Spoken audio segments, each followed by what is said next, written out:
Someone asked me the other day whether they needed a trust, and I'm a straight shooter. One of my pet peeves is that I feel that many lawyers oversell trust and convince people to get trust when they don't really need a trust. So I'm going to answer this question for you. Let's start with, we got to break it down, but there's like really two types of trust. One's a revocable trust and one's an irrevocable trust. I think I can remove the irrevocable trust pretty easily. You would create an irrevocable trust right now in your lifetime, really for two reasons. One is because doing so, you feel like the federal exemption is going to be lowered, and you want, while the exemption is relatively high, you want to get money out of your estate. You would do this if you have a large estate. So for most people, this is not applicable and takes you out of that right there. The other reason you might do an irrevocable trust is for asset protection.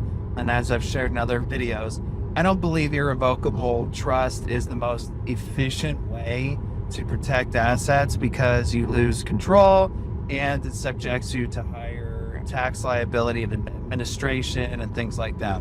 There's other vehicles out there. I'm a big believer in the family limited and partnership way to protect assets. So that takes irrevocable trust off the table for 99.9% of people. That leaves us with the revocable living trust. So why do you do a revocable living trust?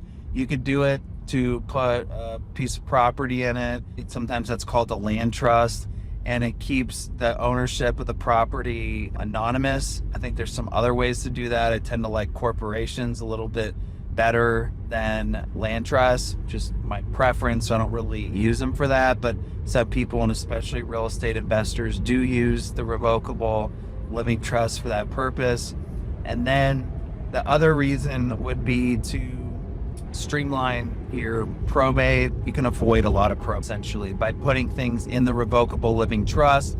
That way it passes through the trust vehicle rather than having to pass through the probate vehicle with a court, which also keeps things anonymous.